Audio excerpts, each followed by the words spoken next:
Hello my dear champions. आप सबका मेरे यूट्यूब चैनल कोच एसएसटी में स्वागत है। मेरा नाम है Sujata Toe. I am a teens confidence coach and study skill coach. मैं स्टूडेंट्स को उनका maths confidence and study confidence बढ़ाने में मदद करती हूँ, जिससे उनका एकेडमिक परफॉर्मेंस बढ़े और उनके ब्राइट करियर के डोर्स खुले। तो आज की इस वीडियो में हम देख रहे हैं class 7 composite mathematics chapter number 14 perimeter and area. उसमें से हम सॉल्व कर रहे हैं एक्सरसाइज 14B क्वेश्चन नंबर 1 से लेके क्वेश्चन नंबर 4 तक। तो चलिए शुरुआत करते हैं आज के वीडियो के लिए। तो ये है हमारा first question, find the area of a shaded region. तो यहाँ पे शेडेड रीजन दिया है, वहां पे हमें क्या करना है, उसका एरिया फाइंड आउट करना है। सेम यहाँ पे ये रेक्टेंगुलर शेप है, ये इनर रेक्टेंगुलर है, ये आउटर रेक्टेंगुलर है, और इसके बीच में जो है वो है शेडेड रीजन। तो उसका हमें क्या करना है, एरिया फाइंड आउट करना है। तो ये एग्जांपल्स बहुत ही सिंपल है। हमें क्या करना है, जो शेडेड रीजन है वो क्या है, बीच में। कहाँ पे, बीच में, दो स्क्वायर से उनके बीच में। तो हमें क्या करना पड़ेगा, आउटर आउटर जो स्क्वायर है या जो भी शेप है उसका एरिया निकालना है। फिर हमें इनर जो स्क्वायर है उसका एरिया निकालना है, और उन दोनों का हमें क्या करना पड़ेगा, सब्ट्रैक्शन करना पड़ेगा। तो हमें एरिया ऑफ शेडेड रीजन मिल जाएगा। ठीक है। तो जब भी ऐसे प्रॉब्लम आते हैं तो आप इसको क्या करो, सिंपली नेमिंग करो, या आप ऐसे भी लिख सकते हो, area of outer square. Outer और इनर करके ये वर्ड्स भी आप यूज कर सकते हो। ठीक है। या आप ABCD, फिर अंदर का PQRS ऐसे नाम देके भी इसको सॉल्व कर सकते हैं। तो यहाँ पे मैं लिखती हूँ, area of shaded region is equal to क्या आ जाएगा, area of outer square, square shape है ना, तो यहाँ इसे मैं स्क्वायर लिख रही हूँ, minus area of inner square, जो अंदर है उस स्क्वायर का क्या करना है, एरिया मुझे माइनस करना है। ठीक है। तो एरिया ऑफ आउटर स्क्वायर, देखो आउटर स्क्वायर, तो स्क्वायर के एरिया का क्या फॉर्मूला है, साइड इंटू साइड। तो इसकी साइड कितनी है, 8 मीटर। सो 8 मीटर इंटू 8 मीटर। यहाँ पे यूनिट्स अगर आपने नहीं लिखे तो भी चलेगा, लेकिन ये एक चीज इंपॉर्टेंट है, इनके यूनिट्स क्या होने चाहिए, सेम होने चाहिए। ठीक है। तो माइनस इनर का एरिया कितना है, 4 मीटर इंटू 4 मीटर। तो यहाँ पे हमने 8 8 जा 64, माइनस 4 4 जा कितना है, 16। तो ये आ गया हमारा 48 स्क्वायर मीटर या मीटर स्क्वायर। ठीक है। तो ये आ गया हमारा area of shaded region which is equal to 48 square metre. ठीक है। सिमिलरली यहाँ पे भी हमें ऐसे ही करना है, इसको मैं अंदर ले लेती हूँ। तो यहाँ पे भी सेम ऐसे ही निकालना है, area of shaded region, area of shaded region, यहाँ पे भी हम वैसे ही लिखेंगे, is equal to area of external या आउटर, आउटर रेक्टेंगल। यहाँ पे कौन सा शेप है, रेक्टेंगल, इसलिए मैं रेक्टेंगल लिख रही हूँ, rectangle minus area of inner rectangle. ठीक है, इनर रेक्टेंगल। तो यहाँ पे area of outer rectangle, rectangle का एरिया कैसे निकाला जाता है, लेंथ इंटू ब्रेड, करेक्ट। तो इसकी जो लेंथ है आउटर की वो कितनी है, 24 मीटर इंटू 20 मीटर। तो ये आ गया area of outer rectangle, minus हमें करना है एरिया ऑफ इनसाइड रेक्टेंगल। तो उसकी लेंथ कितनी है, 22 मीटर, और इसकी जो ब्रेड है वो कितनी है, 18 मीटर। करेक्ट। तो अभी यहाँ पे मल्टीप्लीकेशन करना है, तो 0 4 2 सा 8, 2 2 सा 4, सो यहाँ पे 480 स्क्वायर मीटर, माइनस अभी यहाँ पे हमें मल्टीप्लीकेशन करना पड़ेगा, 18 2 सा कैरी 3, 18 2 सा 36, 36 प्लस 3 396 स्क्वायर मीटर। ठीक है। अभी इन दोनों की हमें क्या करनी पड़ेगी, सब्ट्रैक्शन। तो इनकी सब्ट्रैक्शन कितनी आ जाएगी, 4, यहाँ पे आ गया 7, तो 7 आ गए, तो यहाँ पे आ जाएगा 7 में से 9 कट हुए तो कितना आता है, 17 में से 9 कट हुए तो आ जाएगा 8, फिर यहाँ पे आ जाएगा क्योंकि 84, 84 स्क्वायर मीटर। तो ये आ गया area of shaded region, 84 square metre. है ना सिंपल।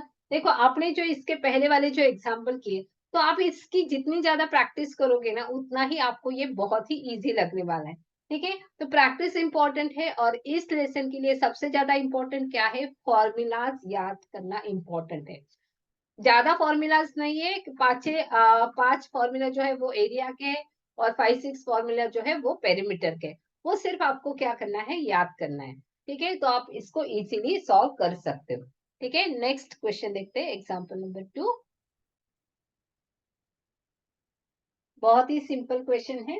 ठीक है, तो यहाँ पे क्या करना है, फोटोग्राफ दिया है, हमें फोटो पता है, जो हम घर में फोटोज निकालते हैं। ठीक है, तो यहाँ पे ये हमारा फोटो है, समझो कि हमारा फैमिली फोटो है। उसका जो डायमेंशन है वो है 35 सेंटीमीटर बाय 22 सेंटीमीटर। ठीक है, तो अभी यहाँ इसे क्या करना है, ये जो हमारा फोटो है उसको क्या करनी है, फ्रेम लगानी है। क्या लगानी है, फ्रेम लगानी है। तो it is mounted on to a frame, जिसकी क्या दी है, हमें एक्सटर्नल डायमेंशन दिए। फ्रेम हमें पता है, तो फ्रेम ऐसे बाहर से होती है ना। तो यहाँ पे मैं ऐसे ड्रॉ करती हूँ, ये हमारा अंदर फोटो है, तो ये जो है ये ऐसे फ्रेम रहती है। ठीक है, तो इसका जो एक्सटर्नल डायमेंशन दिया गया है 45 सेंटीमीटर बाय 30 सेंटीमीटर। तो ये जो है वो हमें दिया गया है 45 सेंटीमीटर बाय, ये डायमेंशन दी गई है 30 सेंटीमीटर। बस, तो हमें क्या करना है, उन्होंने क्या पूछा है, find the area of the border surrounding the photo. तो ये जो फोटो है उसको, ये जो बॉर्डर है जो सराउंड करती है, उसका हमें क्या निकालना है, एरिया निकालना है। उसका क्या निकालना है, एरिया निकालना है। तो यहाँ पे भी वही कॉन्सेप्ट, वही है, देखो कॉन्सेप्ट चेंज नहीं होता है। यहाँ पे क्या है, दो रेक्टेंगल दिख रहे हैं। एक जो फोटो वाला है उसका भी शेप कौन सा है, रेक्टेंगुलर शेप है। और ये जो बाहर वाला है फ्रेम, उसका भी शेप कौन सा है, रेक्टेंगुलर शेप है। तो बाहर के एरिया में से हमें क्या करना है, अंदर के एरिया को सब्ट्रैक्ट करेंगे तो हमें ये क्या मिल जाएगा, शेडेड रीजन मिल जाएगा। बस वही कॉन्सेप्ट हमें यूज करना है। तो यहाँ पे हम सॉल्व करते हैं। तो ये बहुत ही इजी है, इसीलिए आपको क्या करना है, पहले इसकी डायग्राम निकालो, डायग्राम से पता चलेगा। ठीक है, तो आप इसे इनर आउटर ऐसे भी करके नाम दे सकते हो, या मैंने बोला है कि इसको आप ABCD करके भी नाम दे सकते हो। तो ये हम अल्फाबेट्स लेके नाम देते हैं, ABCD। ये जो है ये हमारे फ्रेम की एक्सटर्नल डायमेंशन है। ठीक है, ये PQRS, ये हमारे फोटो फ्रेम की डायमेंशन है। ठीक है, हमारा जो फ्रेम की नहीं, फोटो की डायमेंशन। ठीक है, तो यहाँ पे हमें क्या करना है, एरिया ऑफ बॉर्डर, या area of border surrounding photograph, photograph is equal to area of, हमें क्या निकालना है, एरिया ऑफ ABCD, जो कि हमारा फ्रेम है, आउटर एक्सटर्नल फ्रेम है, माइनस एरिया ऑफ, हमें क्या निकालना है, PQRS, जो हमारा क्या है, फोटोग्राफ है। ओके, तो एरिया ऑफ ABCD मतलब क्या आएगा, उसका लेंथ इंटू ब्रेड, तो मतलब कितना आएगा, 45 सेंटीमीटर इंटू 30 सेंटीमीटर। ठीक है, माइनस इसमें से किसका एरिया माइनस होगा, PQRS का। PQRS की भी हमें लेंथ पता है और ब्रेड पता है, जो है 35 सेंटीमीटर, और ये जो ब्रेड है वो है 22 सेंटीमीटर। सो 35 सेंटीमीटर इंटू 22 सेंटीमीटर। देखो यहाँ पे हमने डायरेक्टली फॉर्मूला यूज किया, एरिया का फॉर्मूला क्या रहता है, लेंथ इंटू ब्रेड। तो उस रेक्टेंगल की लेंथ और उस रेक्टेंगल की ब्रेड लेनी है। बस, तो मल्टीप्लीकेशन करो, 43 इंटू 30 करना है, 5 3 कैरी 1, सो 4 is 12। सो यहाँ पे आ गया 1350 सेंटीमीटर स्क्वायर, माइनस इसका मल्टीप्लीकेशन करो, 35 two 70, carry 7, 35 two 70 plus 7, 77 centimetre square. अभी इन दोनों के हमें क्या करनी है, सब्ट्रैक्शन करनी है। तो 0, यहाँ पे ये आ गया 8, कैरी, तो यहाँ पे आ गया 580 सेंटीमीटर स्क्वायर। तो ये आ गया हमारा फाइनल आंसर। तो यहाँ पे area of the border surrounding the photograph, मतलब वो जो शेडेड रीजन हमने दिखाया है उसका एरिया कितना है, 580 सेंटीमीटर स्क्वायर। तो है ना इजी। तो कॉन्सेप्ट वही है, अगर शेडेड एरिया निकालना है, तो अगर हमें बाहर कुछ, बाहर रेक्टेंगल है, अंदर भी रेक्टेंगल है, या बाहर स्क्वायर है, अंदर भी स्क्वायर है, और उसके बीच में एरिया है, तो क्या करना है, आउटर का एरिया निकालना है, और उसमें से इनर के एरिया को क्या करना है, सब्ट्रैक्ट करना है। ठीक है, आप कभी कभी क्या कर सकते हैं, अगर आपको कभी लगता है कि यहाँ पे गलत हो जाएगा, तो आप पहले क्या करो, एक्सटर्नल एरिया निकाल के उसका कैलकुलेशन इंडिपेंडेंटली कर लो, फिर इनर एरिया जो है इनर रेक्टेंगल, उसका एरिया निकालो, उसको इंडिपेंडेंटली लिख लो। मतलब आपका 1350 सेंटीमीटर स्क्वायर वो एक आंसर रहेगा। फिर इसका, फिर बाद में आप लिखो area of border surrounding is equal to this minus this, और ये डायरेक्टली आप यहाँ पे डाल दो। वैसे भी आप कर सकते हो, मतलब समझो कि एक आध अगर यहाँ पे भी गलती होती है तो आपको उस स्टेप्स के जो आपने एरिया निकाला है उसके आपको मार्क्स मिल जाएंगे। ठीक है, तो वैसे भी आप कर सकते हो। तो चलिए देखते हैं question number 3। Next question, question number 3 देखते हैं। ये भी बहुत ही सिंपल क्वेश्चन है। तो आप बोलो कि मैम आपको हर बार बोलते बहुत ही सिंपल है, सच में ये बहुत ही सिंपल है। आपको इसको विजुलाइज करना है, इसकी डायग्राम ड्रॉ करनी है, तो ये बहुत ही इजी है। ठीक है, दिखने में ये वर्ड प्रॉब्लम रहते हैं ना, वो बड़े ऐसे लगते हैं कि बहुत बड़ा प्रॉब्लम है और मैं इसे सॉल्व नहीं कर पाऊंगा। ठीक है, तो ज्यादातर बच्चे देख के डर जाते हैं, तो ऐसे नहीं करना है। क्वेश्चन धीरे धीरे पढ़ना है, क्या क्या दिया है उसको समझना है, अंडरस्टैंड करना है, उसके हिसाब से इसकी डायग्राम ड्रॉ करनी है, और क्या फाइंड आउट करना है वो हमें देखना है और उसे सॉल्व भी करना है। ठीक है, तो देखते हैं। वरांडा, वरांडा मतलब क्या रहता है, पैसेज है ना। जैसे हमारे बिल्डिंग में या हमारे रूम के आगे जो पैसेज रहता है उसे हम क्या बोलते हैं, veranda. Okay, veranda of 125 metre है, यहाँ पे 1.25 metre wide is constructed all along outside of a room. तो एक रूम है, समझो कि हमारा एक रूम है, तो यहाँ पे ये रूम की साइज दी है 5.5 मीटर, 5.5 मीटर लॉन्ग है।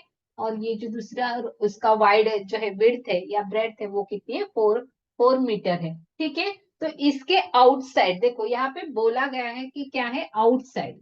ये बहुत इंपॉर्टेंट है कि आउटसाइड है पैसेज या इनसाइड है। ठीक है, तो यहाँ पे क्या बोला गया है, ये हमारी रूम है, इस रूम के आउटसाइड में क्या किया है, एक वरांडा है। ओके, मतलब पैसेज है, ऑल साइड्स पे, ऑल अलोंग द आउटसाइड, मतलब सारे। तो ये सारा कितना है, ये कितना है 1.25, तो ये भी कितना है 1.25 मीटर। ओके, ये भी कितना है 1.25 मीटर, और ये भी कितना है 1.25 मीटर। Correct, fine. तो ये हमने ड्रॉ किया। Find the cost of cementing the floor of this veranda.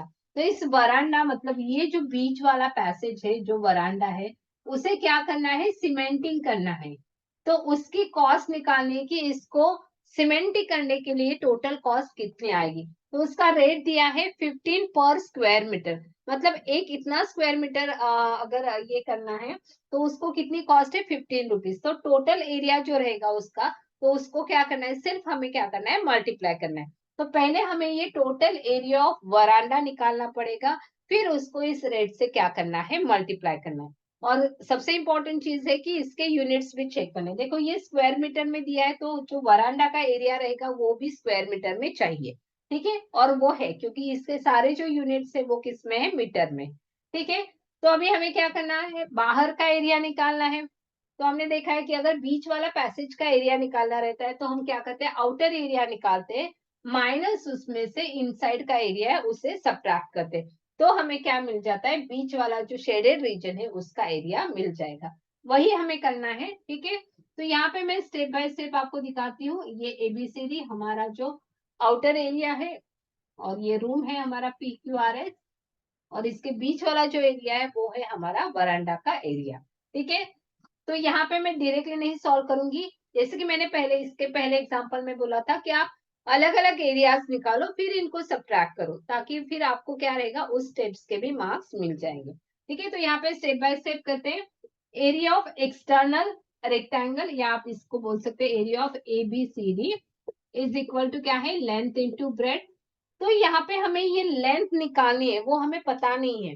तो यहाँ पे देखो इसकी लेंथ कितनी रहेगी, ये अंदर वाली जो लेंथ है वो कितनी है, 5.5 मीटर। फिर इसमें ये 1.25 मीटर ऐड हो जाएगा, और इधर का भी 1.25 मीटर क्या हो जाएगा, ऐड हो जाएगा। ये ध्यान में रखना है, देखो दो बार ऐड होता है, ये 5.5 मीटर ये बीच वाला, प्लस 1.25 मीटर, प्लस 1.25 मीटर। ठीक है, दो बार ऐड होता है, क्योंकि लेफ्ट हैंड की तरफ भी वो वरांडा है और राइट हैंड की तरफ भी वो वरांडा है। तो ये दो बार ऐड हो जाएगा। तो इसकी अगर हम एडिशन करेंगे, अगर आपको इसके डेसिमल्स की एडिशन नहीं आती है तो आपको क्या करना है, ये जो डेसिमल्स के एडिशन वाला जो वीडियो है उसे चेक करना है और इसकी एडिशन करनी है। ठीक है, तो इसको अगर हम ऐड करेंगे तो ये आ जाएगा हमारा 8.00 मीटर, मतलब कि 8 मीटर। ठीक है, देखो इसको कैरी 1, फिर यहाँ पे 10 आ जाएगा कैरी 1, तो ये आ जाएगा 8.00, मतलब 8 मीटर। ठीक है, तो ये हमने लिख दिया। ये क्या है, लेंथ, लेंथ है जो एक्सटर्नल जो है उसकी, क्या है, एक्सटर्नल रेक्टेंगल की लेंथ है। आप ऐसे भी यहाँ पे सॉल्व कर सकते हो, या यहाँ पे भी आप ये लिख सकते हो। ठीक है, लेंथ ऑफ एक्सटर्नल या बीसी की लेंथ। ठीक है, बीसी इज इक्वल टू भी लिख सकते हैं, BC is equal to 5.5 metre plus this. वैसे ही हमें इसकी ब्रेड भी निकालनी है, तो ये यहाँ पे मैं लिखती हूँ ब्रेड।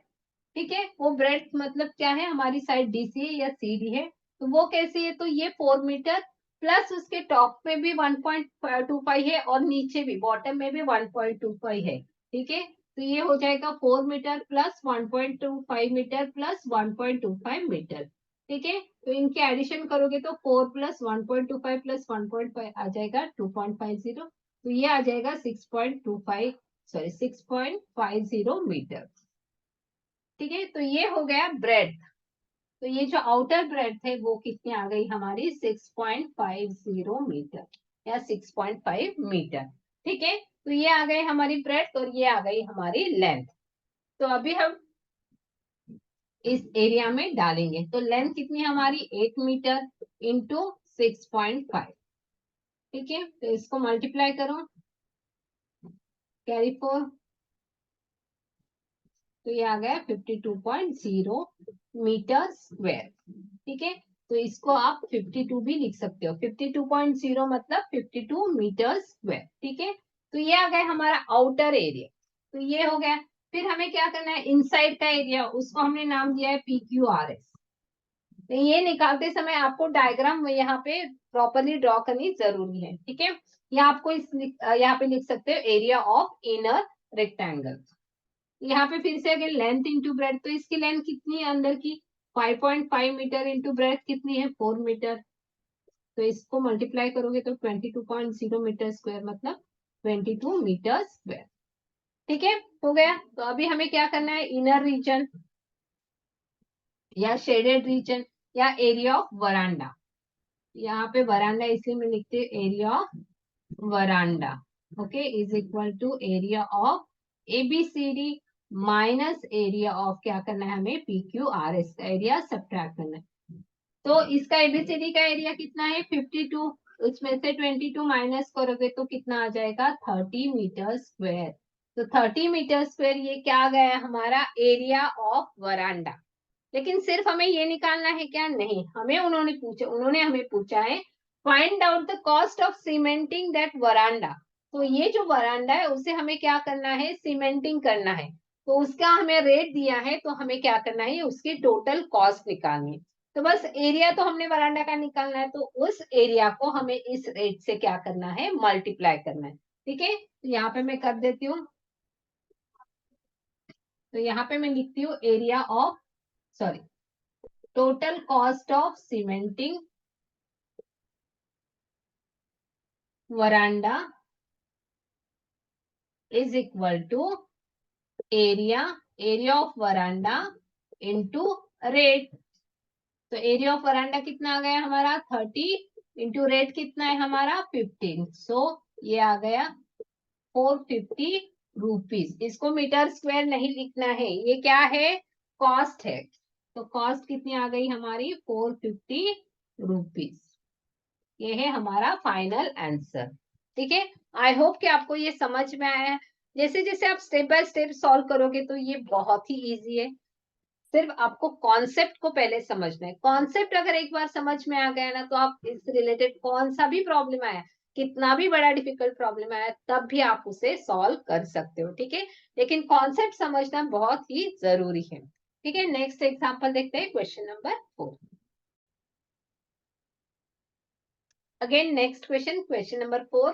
ठीक है, लास्ट क्वेश्चन इस वीडियो में जो है। ठीक है, तो यहाँ पे हम देख रहे हैं कि ये भी बहुत ही सिंपल क्वेश्चन है। ठीक है, पहले ही बोल देती हूँ, यहाँ पे शीट ऑफ पेपर है, तो हमें पता है पेपर, तो हमने ये पेपर ड्रॉ किया। उसका साइज दिया हुआ है 30 सेंटीमीटर बाय 20 सेंटीमीटर। तो एक उसकी लेंथ है 30 सेंटीमीटर और एक उसकी ब्रेड्थ है या विड्थ है 20 सेंटीमीटर। ठीक है, तो ये पेपर है। A strip 4 metre wide is cut from it all around. देखो 4 सेंटीमीटर की स्ट्रिप क्या की है, कट की है। ऑल अराउंड, ऑल अराउंड का मतलब क्या, यहाँ से मैंने 4 सेंटीमीटर का चालू किया, तो मैं यहाँ पे गई, ये मैंने कट किया। फिर मुझे इस तरफ भी क्या करना है, 4 सेंटीमीटर क्या करना है, कट करना है, तो मैं यहाँ पे गई, तो ये भी मैंने क्या किया, 4 सेंटीमीटर का कट किया। फिर मैं इस तरफ भी गई, तो यहाँ पे भी मैंने क्या किया, ऐसे जाके 4 सेंटीमीटर का कट किया, और यहाँ पे भी जाके मैंने क्या किया, 4 सेंटीमीटर का कट किया। तो ऐसे जो है ये हमने 4 सेंटीमीटर का सारे तरफ से 4 सेंटीमीटर की जो स्ट्रिप है वो निकाली।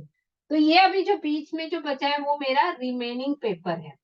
ये क्या है, मेरा रिमेनिंग पेपर है। तो पहले जो मेरा शीट था, पेपर शीट, ये बाहर वाला था, तो उसको मैंने क्या किया, 4 सेंटीमीटर बाय 4 सेंटीमीटर सारे तरफ से ऑल अलोंग द बॉर्डर क्या किया है, कट किया है।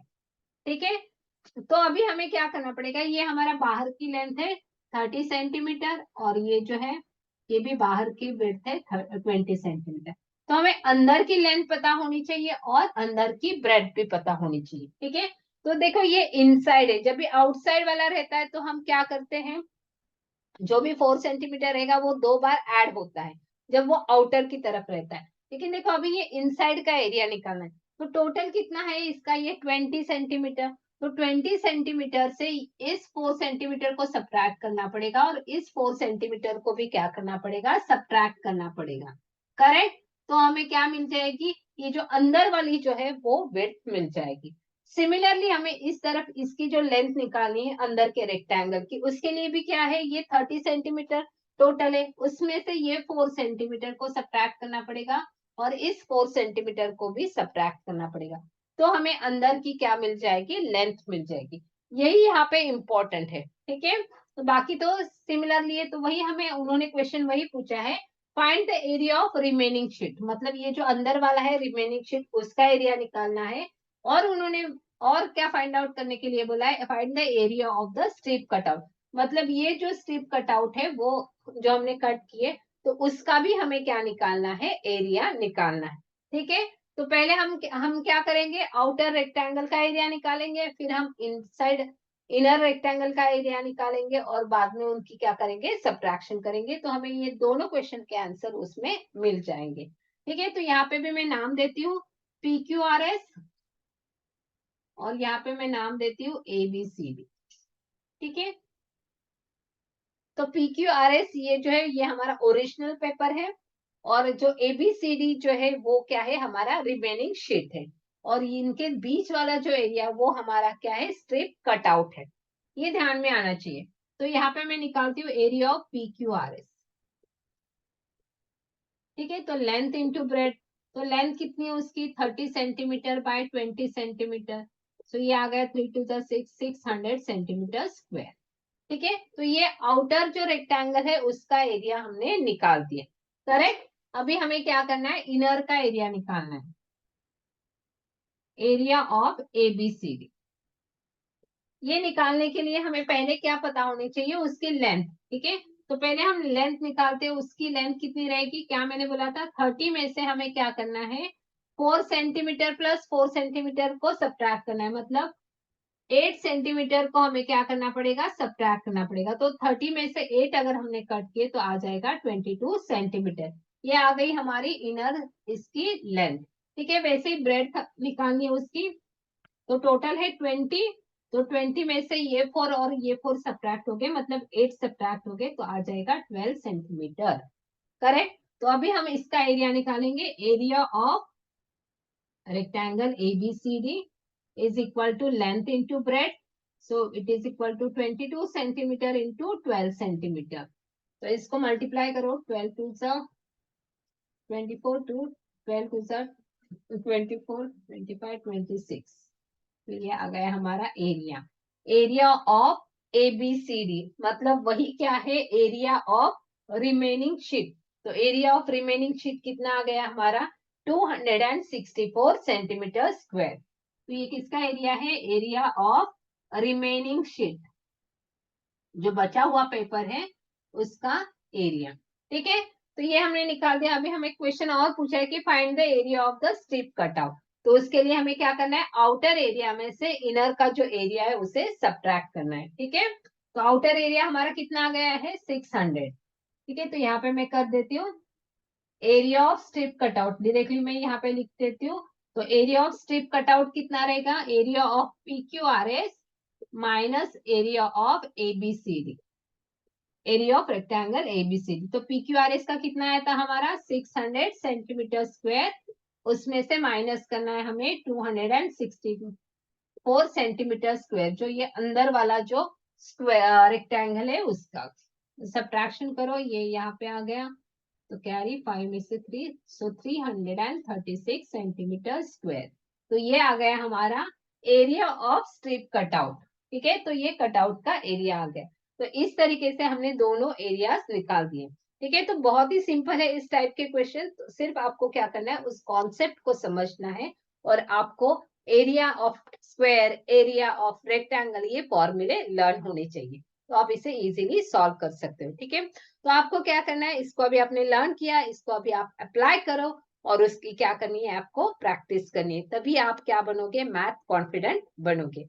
तो इसकी जो इसी एक्सरसाइज के 14B की जो नेक्स्ट क्वेश्चन है, क्वेश्चन नंबर 5 से लेके क्वेश्चन नंबर 9 तक, वो हम नेक्स्ट वीडियो में देखेंगे। ठीक है, तो इस तरह से ही आपको प्रैक्टिस करनी है ताकि आपका मैथ कॉन्फिडेंस बढ़े और जो है मैथ कॉन्फिडेंस बढ़े। और उसी तरीके से आपका अगर एकेडमिक भी कॉन्फिडेंस आपको बढ़ाना है तो आप मेरे कम्युनिटी को ज्वाइन करो।